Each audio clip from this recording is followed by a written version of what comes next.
मेरे YouTube channel astro Naresh पर आपका स्वागत है। नमस्कार, मैं हूं नरेश कुमार। सबसे पहले उन दर्शकों का धन्यवाद जिन्होंने पेज को सब्सक्राइब किया है, पेज के वीडियोस को शेयर कर रहे हैं, लाइक कर रहे हैं और कमेंट बॉक्स में हमें अपनी राय भी भेज रहे हैं। बात करेंगे आज सितंबर महीने के राशिफल की और आज बात होगी धनु राशि के जातकों की।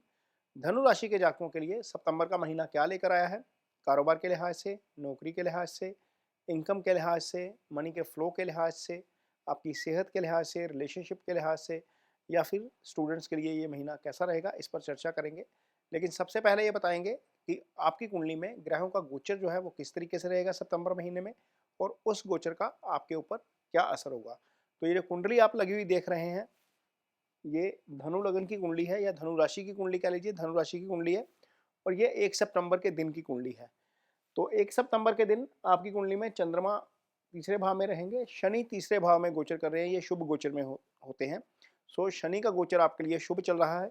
गुरु पंचम भाव में है, ये भी गोचर शुभ है। गुरु लग्नेश भी हैं और पंचम जाकर गोचर कर रहे हैं, तो ये गोचर अच्छा माना जाता है। राहु का गोचर शुभ नहीं है। खैर, शुक्र अष्टम भाव में है, अष्टम भाव में भी शुक्र का गोचर शुभ होता है। सूर्य 9वें भाव में है, बुध 9वें भाव में है, ये दोनों ही गोचर शुभ में नहीं है। हालांकि यदि लगन कुंडली में 9वें भाव में हो तो अच्छा होता है, लेकिन सूर्य गोचर में 9वें भाव में अच्छा नहीं होता, ना ही बुध जो है वो 9वें भाव में अच्छा होता है। मंगल 10वें भाव में है, ये शुभ गोचर है, आपको इसके अच्छे परिणाम मिलेंगे। और केतु 11वें भाव में, ये भी शुभ गोचर में है। यानी कि कुल मिला के देखें, शनि, गुरु, मंगल और केतु और शुक्र, 5 ग्रह सितंबर महीने में आपकी कुंडली में शुभ गोचर में रहेंगे। और छठा ग्रह जो सूर्य है वो भी शुभ गोचर में आएगा 17 सितंबर को। बात करेंगे सबसे पहले जो शुक्र है, यहाँ पर अष्टम भाव में आप देख रहे हैं, जो आपकी कुंडली में आय स्थान के भी स्वामी हैं, ये वक्री चल रहे हैं, ये मार्गी हो जाएंगे 4 सितंबर को। आय स्थान के स्वामी का मार्गी हो जाना आपके लिए अच्छा है। इसके बाद गुरु जो इस समय पंचम भाव में गोचर कर रहे हैं, मार्गी अवस्था में है, ये 4 सितंबर को वक्री हो जाएंगे। 31 दिसंबर तक 118 दिन के लिए ये वक्र अवस्था में रहेंगे। इसके बाद बुध जो है वो 15 सितंबर को मार्गी हो जाएंगे, ये भी वक्री चल रहे हैं, ये मार्गी हो जाएंगे। और सूर्य 17 सितंबर को यहाँ से राशि बदलेंगे और दशम में आ जाएंगे। अब ये जो दोनों ग्रह हैं, ये दोनों पाप ग्रह हैं और इन दोनों का दशम का गोचर अच्छा है, क्योंकि पाप ग्रह 3, 6, 11 में नॉर्मली अच्छा फल करते हैं। सूर्य, राहु, केतु दशम में भी अच्छा फल करते हैं। मंगल इसलिए अच्छा है क्योंकि यहाँ पर मंगल दिग्बली हो जाता है, सूर्य भी यहाँ पर दिग्बली हो जाता है। तो ये दोनों ग्रह जब दिग्बली हो जाते हैं तो इसका आपको निश्चित तौर पर जो है वो फायदा होता है। बात करेंगे कर्म की, आपके नौकरी, आपके रोजगार, आपके आय की। तो गुरु पंचम भाव में गोचर कर रहे हैं। यदि कुंडली में दशा गुरु की चल रही है और गुरु आपकी कुंडली में वक्री हैं, तो निश्चित तौर पर आपको अचानक से धन लाभ हो सकता है, अचानक से बहुत बड़ा फायदा हो सकता है।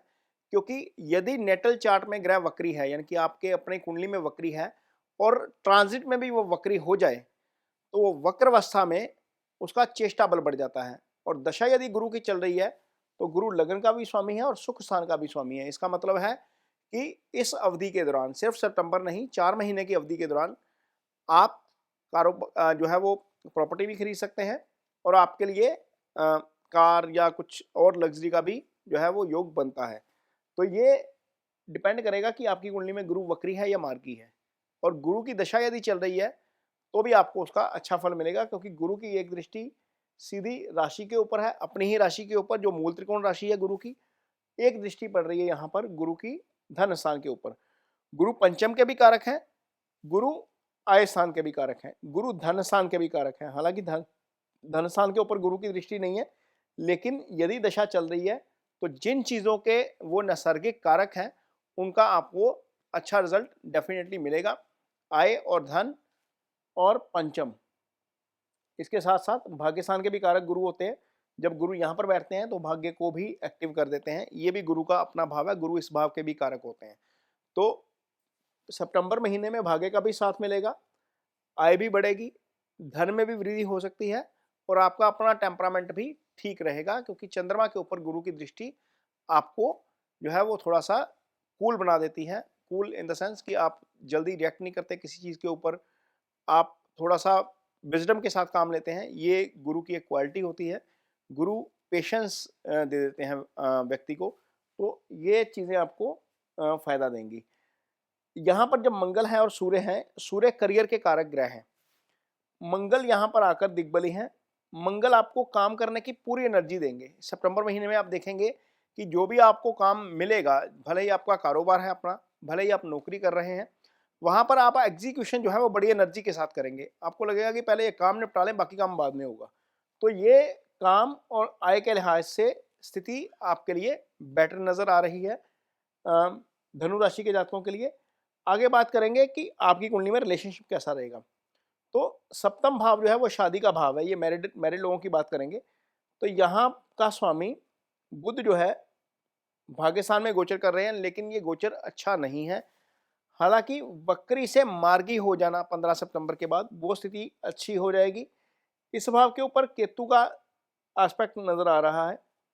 भाव का स्वामी जो है वो भाग्यस्थान में है, लेकिन पहले 17 दिन तक वक्री भी रहेगा, सूर्य के प्रभाव में भी रहेगा। तो अल्टीमेटली स्थिति यह है कि थोड़ा सा नोक झोंक वाली स्थिति आ सकती है पार्टनर के साथ, भले ही आप मेल हैं भले ही फीमेल हैं, क्योंकि बुध के ऊपर राहु की दृष्टि, घर के ऊपर केतु की दृष्टि, और यहाँ पर डिफेंड करने के लिए कोई भी अच्छा ग्रह नहीं। गुरु ना तो इसको दृष्टि दे रहे हैं, ना ही शुक्र को दृष्टि दे रहे हैं। शुक्र शादी का कारक ग्रह होता है। हालांकि गुरु की दृष्टि भी बुध पर रहेगी, तो थोड़ा सा यदि तालमेल बिगड़ेगा तो गुरु वहां पर हेल्प करेंगे, लेकिन कोशिश करिए कि तालमेल बिगड़ने ना दीजिए। कोई कंफ्लिक्ट की पोजीशन आती है तो उसको अवॉइड करने की कोशिश करिए, तो चीज़ें ठीक रहेंगी। बहुत ज़्यादा मेजर प्रॉब्लम यहाँ पर रिलेशनशिप में नज़र नहीं आ रही। जहाँ तक सिंगल्स का सवाल है, जिनको अभी कोई पार्टनर नहीं मिला है, तो गुरु और राहु दोनों ने वो पंचम भाव एक तरीके से एक्टिवेट कर दिया है। हालांकि शनि की दृष्टि है। यदि आपके पास कोई पार्टनर है, यानी कि आपकी किसी के साथ अंडरस्टैंडिंग है, तो कोशिश करिए कि चीज़ें जो है वो कन्फ्लिक्ट की तरफ ना जाएं, क्योंकि केतु का प्रभाव पंचम के ऊपर, शनि की दृष्टि पंचम के ऊपर, राहु पंचम में, तो पंचम 3 पाप ग्रहों के प्रभाव में आ गया। तो ऐसी स्थिति में कन्फ्लिक्ट हो जाता है। ऐसी स्थिति में यदि कोई प्रेगनेंसी वाला केस है तो वहाँ पर दिक्कत हो जाती है। तो प्रेगनेंसी में भी कॉम्प्लिकेशन आ सकती है धनु राशि के जातकों के लिए। और यदि आप सिंगल हैं और यदि आप किसी के साथ एंगेजमेंट में हैं, आपका किसी के साथ जो है वो रिलेशनशिप चल रहा है, वहाँ पर भी दिक्कत आ सकती है। ये चीज़ आपको ध्यान में रखनी पड़ेगी सितंबर महीने के दौरान, क्योंकि स्थिति बहुत ज़्यादा अच्छी नहीं है। पंचम के ऊपर 3 पाप ग्रहों का प्रभाव है। इस भाव का स्वामी जो है वो भी खुद सूर्य के साथ चला गया है, और सूर्य अगेन एक पाप ग्रह है। हालांकि दोनों मित्र हैं, लेकिन वो नैसर्गिक रूप से पाप ग्रह है, तो यहाँ पर सूर्य भी प्रॉब्लम कर सकते हैं। बाकी यदि हम देखें आपकी हेल्थ को लेकर बात करें, तो इस भाव का स्वामी, छठे भाव का स्वामी शुक्र है, ये अष्टम में आ गया। अष्टम में जाना अच्छा नहीं है सेहत के लिहाज से, लेकिन बहुत ज़्यादा दिक्कत नहीं आएगी, क्योंकि सूर्य यहाँ पर दिग्बली होकर बैठे हैं। सूर्य हेल्थ के कारक हैं, तो हेल्थ को लेकर कोई बहुत ज़्यादा लंबा चौड़ा इशू नहीं रहने वाला है, क्योंकि छठे भाव के ऊपर कोई पाप प्रभाव नहीं आ रहा। ना उसको मंगल देख पा रहा है, ना उसको केतु देख पा रहा है, ना राहु देख पा रहे हैं, ना शनि देख पा रहे हैं, और शुक्र खुद जो है वो भी किसी के प्रभाव में नहीं है। केतु, मंगल, राहु, शनि, कोई भी जो है पाप ग्रह सूर्य शुक्र को नहीं देख पा रहे, अष्टम में चले गए हैं। इसका मतलब यह है कि ये व्याधि वाला भाव होता है, दुर्घटना चोट का भाव होता है। तो थोड़ा सा ड्राइविंग जो है वो समझदारी से करिएगा, रैश ड्राइविंग ना करिएगा। अदरवाइज हेल्थ को लेकर कोई बहुत ज़्यादा दिक्कत सितंबर महीने में नहीं है। आगे हम बात करेंगे आपके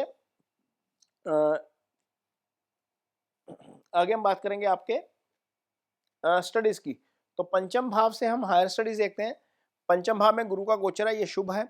लग्नेश खुद पंचम में जाकर बैठा है, ये भी शुभ है। बुध यहाँ पर मार्गी हो जाएंगे 15 सितंबर को, ये भी आपके लिए ठीक हो जाएगा स्टडी के लिहाज से।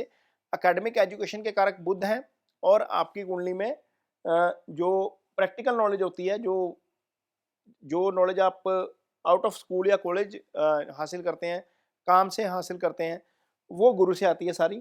तो गुरु और बुध दोनों ही प्लैनेट ठीक पोजीशन में हो जाएंगे। 15 सितंबर के बाद बुध की भी पोजीशन ठीक हो जाएगी, तो आपको एजुकेशन में भी इसका अच्छा रिजल्ट देखने को मिल सकता है।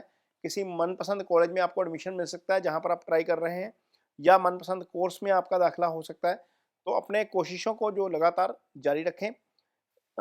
ये महीना आपके लिए धनु राशि के जातकों के लिए लार्जली अच्छा रहने वाला है, क्योंकि ग्रह ज़्यादा शुभ गोचर में है, आपको उनका अच्छा परिणाम मिलेगा। तो ये सितंबर महीने के लिए धनु राशि के जातकों के लिए राशिफल है। ये वीडियो आपको कैसा लगा, इस पर कमेंट बॉक्स में अपनी राय ज़रूर दीजिए। यदि ये वीडियो अच्छा लगे तो इसे शेयर ज़रूर करिए, पेज को सब्सक्राइब जरूर करिए। इसके साथ ही मुझे दीजिए इजाज़त। नमस्कार।